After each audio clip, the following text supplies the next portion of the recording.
Capítulo 5. Depois do Orange Bowl, o departamento de atletismo deu minhas notas do primeiro semestre. E não demorou muito para o técnico Brandt me chamar na sua sala. Quando cheguei, ele parecia desolado. Forrest, ele disse, posso entender você ter levado pau em inglês, mas continuará sendo um mistério até o final da minha vida. Como que conseguiu um A numa coisa chamada luz intermitente e um F em educação física quando acaba de ser considerado o melhor back das universidades na Liga do Sudeste? Era uma longa história e eu não queria aborrecer o técnico Brandt com isso, mas afinal, por que diabos preciso saber a distância entre as balizas do gol num campo de futebol? Bem, o técnico Brandt ficou me olhando com uma expressão terrivelmente triste. Forrest, ele disse, lamento muitíssimo ter de dizer isso, mas você foi desligado da universidade, não há nada que eu possa fazer. Fiquei ali, em pé, contorcendo as mãos, até que de repente entendi o que ele estava dizendo. Eu não ia mais jogar futebol, tinha de deixar a universidade. Talvez nunca mais visse os outros rapazes, talvez nunca mais visse Ginny Curran. Tinha de sair do porão e não faria o curso avançado de luz no segundo semestre, como o professor Hooks tinha dito que eu ia fazer. Não me dei conta disso. Mas as lágrimas começaram a correr. Eu não disse nada, só fiquei ali, cabeça baixa. Aí o técnico se levantou, veio perto de mim e me abraçou. Ele disse, Forrest, tá tudo bem, filho. Quando veio para cá, eu já esperava por isso. Mas eu tinha falado para eles, isto é, eu disse para me darem você só por uma temporada. Foi tudo que eu pedi. Bem, Forrest, tivemos a temporada e tanto. Não há a melhor dúvida. E com certeza não foi culpa sua, Snake, ter isolado a bola na quarta jogada. Então eu levantei os olhos e tinha lágrimas também nos olhos do técnico Brandt. E ele me olhava com firmeza. Forrest, ele disse, nunca houve alguém nesta escola que jogasse futebol como você. Nem nunca haverá. Você foi muito bem. Aí o técnico Brandt se afastou, ficou olhando para fora da janela e disse, boa sorte, garoto. E agora, se manda daqui. E assim tive de deixar a universidade. Voltei para o porão, arrumei minhas coisas. Buba desceu, trouxe 2 cervejas, deu uma para mim. Eu nunca tinha bebido cerveja, mas dá para entender porque é fácil gostar dela. Buba caminhou comigo para fora do dormitório. Adivinha quem estava lá? O time inteiro de futebol. Estava em silêncio e Snake se aproximou, apertou minha mão e disse, Forrest, lamento muito aquele lançamento, certo? Claro, Snake, tudo bem, eu disse.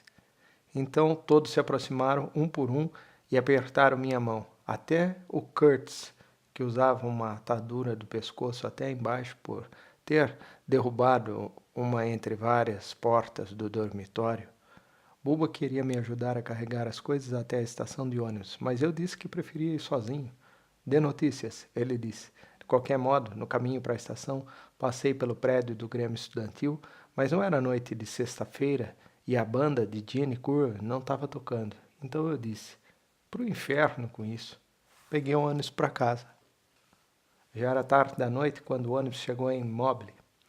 Eu não tinha contado para a mamãe o que tinha acontecido, porque sabia que ela ia ficar triste e fui a pé para casa. Tinha uma luz acesa no andar de cima, no quarto dela. E quando eu entrei lá, estava ela chorando em voz alta, igualzinha como eu me lembrava. O que aconteceu? Ela me contou. Foi que o exército dos Estados Unidos já sabia que eu não ia me formar e naquele mesmo dia tinha chegado uma notificação para me apresentar ao centro de treinamento do exército. Se eu soubesse o que sei agora, jamais teria feito isso.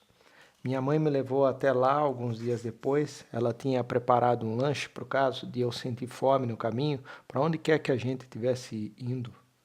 Tinha uns 100 rapazes esperando e 4 ou 5 ônibus. Um sargento grandalhão gritava com todo mundo. E mamãe foi até ele e disse: Não entendo como quer levar meu filho. Ele é uma idiota.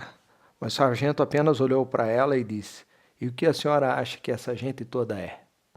Einsteins! E voltou a gritar. Logo berrou comigo também e subi no ônibus e fomos embora. Desde que saí da escola de Birutas, as pessoas gritavam comigo. O técnico Fillers, o técnico Brandt, seus gorilas e agora o pessoal do exército. Mas vou dizer uma coisa, essa gente do exército grita por mais tempo, mais alto e de modo mais irritante do que todos os outros. Eles nunca são satisfeitos e, além do mais, não reclamam de você ser imbecil ou burro, como os técnicos fazem. Eles estão mais interessados nas suas partes íntimas ou no funcionamento de seus intestinos e sempre precedem o berro com alguma coisa como caralho ou bundão. Às vezes fico pensando se Curtis não passou pelo exército antes de jogar futebol. Finalmente, depois de umas 100 horas no ônibus, chegamos ao Fort Benning, Georgia, e eu só pensava nos 35-3, o placar de quando vencemos os Georgia Dogs. É bem verdade que as condições no quartel são um pouco melhores do que no alojamento, mas a comida não. É terrível, apesar de ser muita. Fora isso, nos meses seguintes, foi só fazer o que eles mandavam e aguentar os berros. Eles ensinavam a gente a atirar, lançar granada, rastejar de bruços. Quando não estamos fazendo isso, ou estamos correndo para algum lugar, ou limpando privadas, e coisas assim. O que mais me lembro do Fort Benning é que lá parecia não ter ninguém mais inteligente do que eu, que certamente era um alívio. Pouco tempo depois fui colocado na cozinha, porque acertei acidentalmente na caixa d'água quando a gente estava praticando com rifle. Quando cheguei na cozinha, soube que o cozinheiro estava doente, ou coisa parecida, e alguém apontou para mim e disse: Gump, hoje você vai ser o cozinheiro. O que vou cozinhar? Perguntei.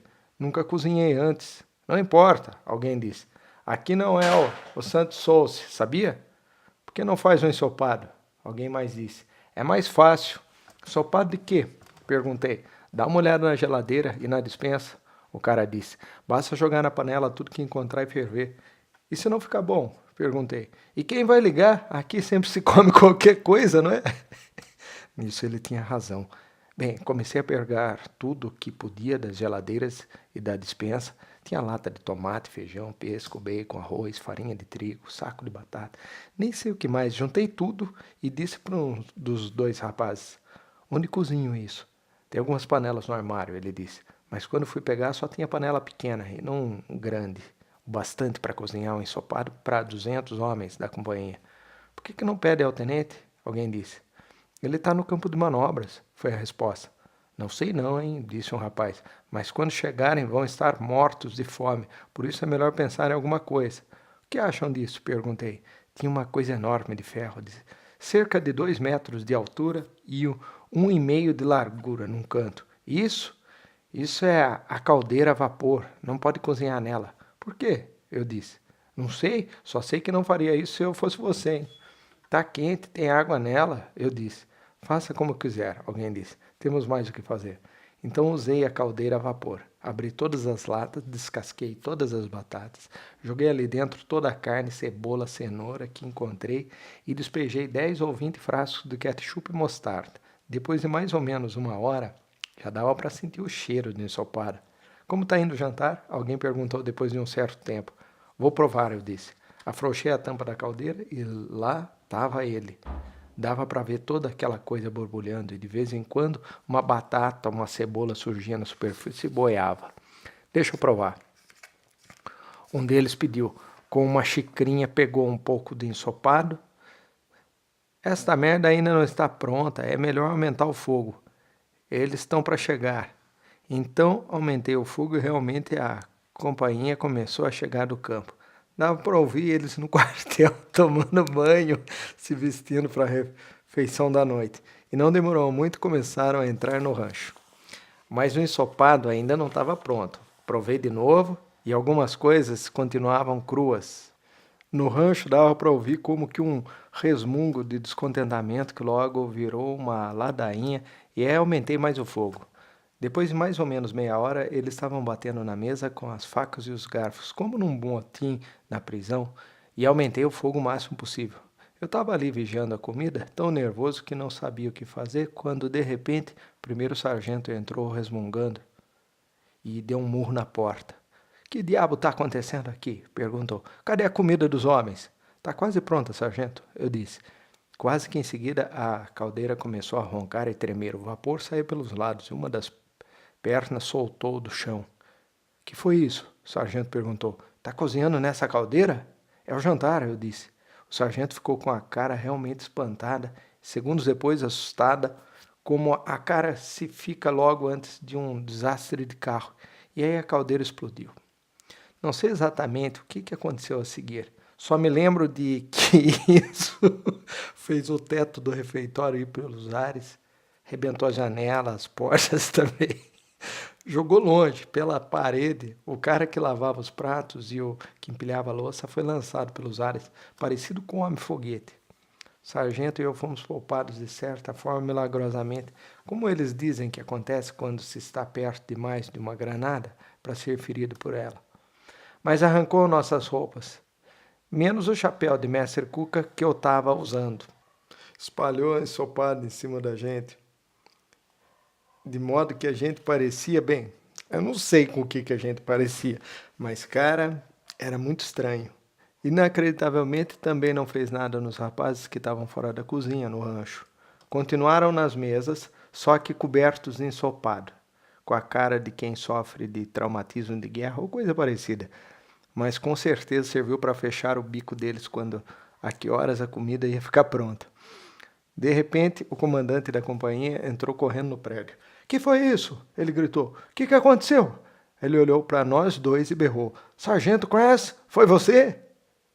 Gump, caldeira, ensopada, disse o sargento, e então ele como que se deu conta do que tinha acontecido e arrancou um facão da parede.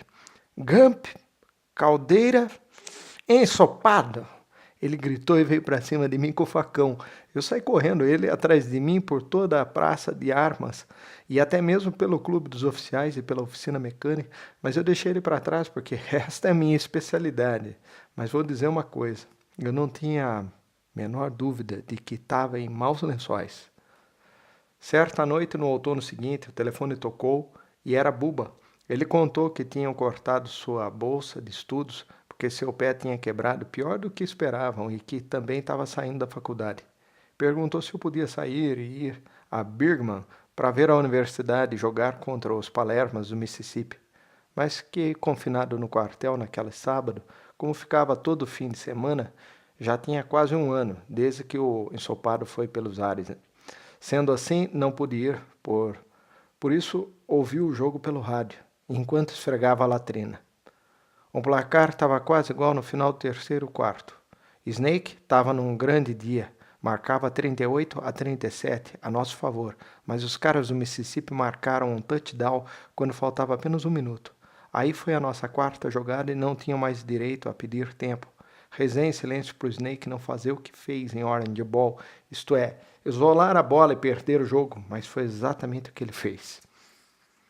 Meu peito apertou, mas de repente eram tantas palmas e vivas que não dava para ouvir o que o comentarista dizia. E quando tudo acabou, o que tinha acontecido era que Snake fingiu que ia isolar a bola, na quarta jogada, para parar a contagem do tempo. Mas na verdade, passou a bola para o Curtis, que marcou o touchdown da vitória. Isso dá uma ideia de como o técnico Brandt é esperto. Ele já devia ter imaginado que os bobões do Mississippi eram tão patetas que achariam que a gente era burro bastante para cometer o mesmo erro duas vezes. Fiquei mesmo muito satisfeito com o jogo, mas me perguntava se Gene Curran teria assistido e pensado em mim. Em qualquer caso, isso não importava, porque um mês depois embarcamos. Por quase um ano fomos treinados como robôs, porque iam enviar a gente para um lugar a 10 mil milhas, e isso não é exagero. A gente estava indo para o Vietnã, mas eles disseram que de jeito nenhum seria tão ruim quanto o que a gente tinha passado ali. Como ficou mostrado, e isso sim era um exagero. A gente chegou lá em fevereiro. foi transportado em caminhões para gado de Qingyong, no litoral sul do Mar da China, até Pleiku, nas montanhas. A viagem não foi ruim e a paisagem era bonita e interessante, com bananeiras, palmeiras, campos de arroz, com amarelos pequenininhos arando. Todos em volta eram realmente cordiais, acenando para a gente e tudo mais. Levou quase metade de um dia para a gente avistar Pleiku, por causa de uma nuvem enorme de poeira vermelha que pairava sobre ela. Nos arredores tinha pequenas choças deploráveis, piores do que qualquer coisa que eu já tinha visto no Alabama, com pessoas amontoadas sobre um toldo, e eles não tinham dentes e as crianças estavam sem roupas. Eram basicamente mendigos. Quando chegamos no quartel-general e base da artilharia, não parecia tão ruim, a não ser por toda aquela poeira vermelha. Não tinha muita coisa para ver, e o lugar era muito limpo, com uma fila de barracas se estendia até onde a vista alcançava, e a poeira e a areia em volta se juntavam de modo ordeiro. Nem dava para notar que tinha uma guerra acontecendo. Podia muito bem ser Fort Benning. De qualquer maneira, eles disseram que estava calmo assim, porque era o começo do ano novo dos amarelos. Tet, ou coisa parecida, e tinha sido feita uma trégua. Todos ficamos tremendamente aliviados, porque já estávamos assustados o suficiente. No entanto, a calma e a paz não duraram muito tempo. Depois que nos instalamos, mandaram a gente descer até as duchas para se lavar. Chuveiros da brigada consistem apenas numa fossa rasa, onde puseram 3 ou 4 caminhões-tanques. Mandaram a gente dobrar o uniforme, deixar ele na beira do buraco e aí se preparar, porque iam começar a esguichar a água.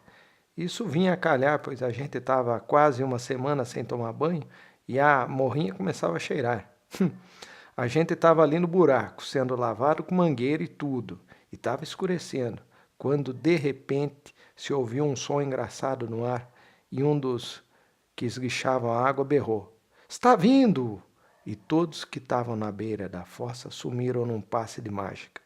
Nós ficamos ali, nus, olhando um para o outro, e aí teve uma explosão forte, bem perto, e depois mais outra. Todos começaram a gritar e a xingar, tentando pegar as roupas.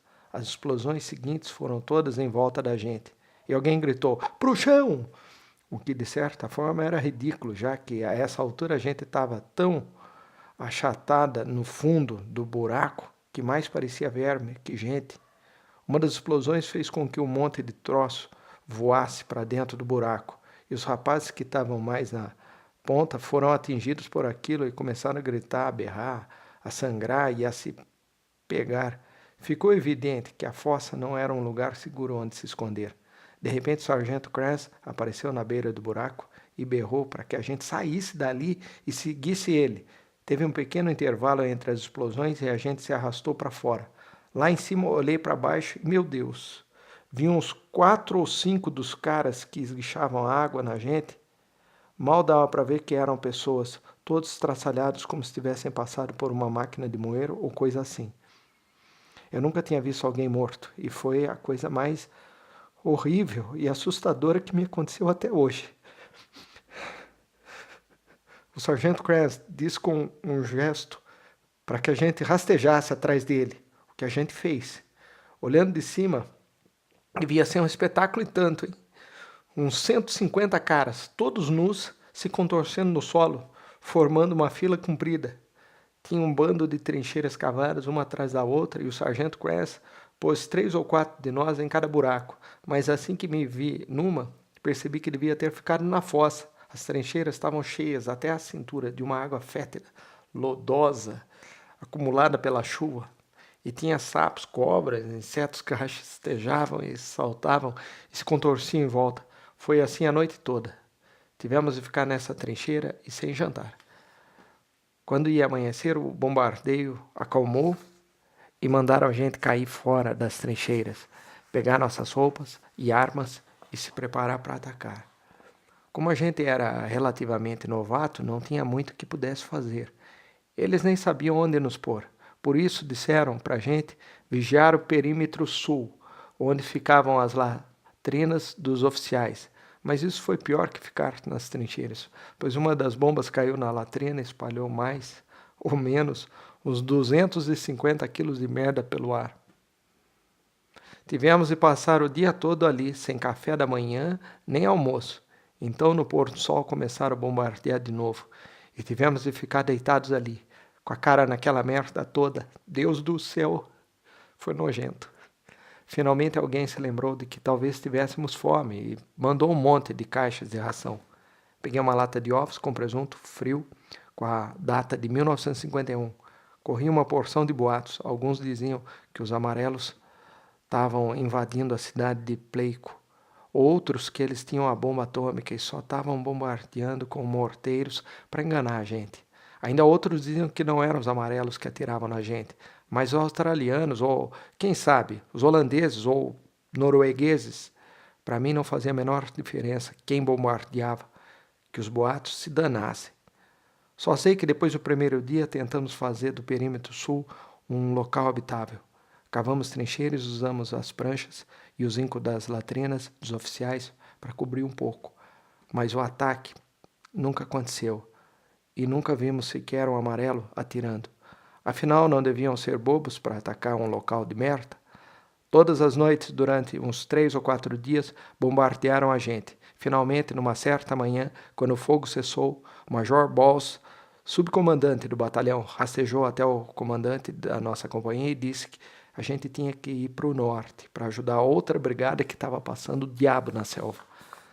Depois de algum tempo, o tenente Hooper disse para a gente levantar acampamento. Todo mundo encheu os bolsos de ração, granadas, o que realmente cria um dilema, pois apesar de não se poder comer uma granada, você pode vir a precisar dela.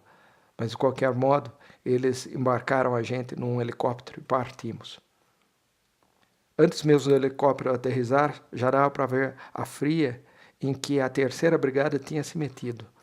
Só se via fumaça subindo da selva e uns troncos enormes saltavam no solo. Ainda nem tínhamos atingido a terra e começaram a atirar na gente. Explodiram um dos helicópteros no ar. Foi uma visão medonha, as pessoas pegando fogo, a gente sem poder fazer nada. Eu era o portador da metralhadora, porque eles achavam que eu podia carregar muita coisa por causa do meu tamanho. Antes da gente partir, alguns dos companheiros perguntaram se eu me incomodava de carregar mais algumas granadas para que pudessem levar mais ração, e eu concordei. Isso não me pesava em nada. O sargento Kress também me pediu para carregar um tonel de 10 galões de água, que pesava uns 20 quilos.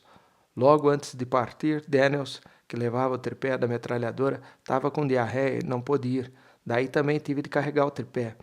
Quando me dei conta, era como se eu estivesse carregando um daqueles patetões do Nebraska. Mas isso não era nenhuma partida de futebol. Já ia anoitecer e mandaram a gente subir até o cume e render a companhia Charlie, que eu tinha sido encurralada pelos amarelos, ou os tinha encurralados, dependendo de como se fica sabendo da notícia. Pelo nosso jornaleco no fronte, ou apenas olhando o que estava acontecendo em volta. Bom, quando chegamos lá, era tudo uma confusão danada e tinha uns caras muito feridos, gemendo e gritando. O barulho era tanto que não dava para entender nada. Eu andava muito curvado, carregando a água, o tripé e mais as minhas coisas, até onde estava a companhia Charlie, e tentava passar por uma trincheira estreita. Quando o cara que estava nela começou a falar e disse para o outro: "Olha só esse grandalhão, parece o Frankenstein." Quase respondi alguma coisa, pois a situação já estava preta demais, mesmo sem ninguém gozar com a minha cara. Mas então foi incrível. De repente, o outro cara na trincheira deu um pulo e gritou: "Forrest! Forrest Gump!" Vejam só, era Bubba.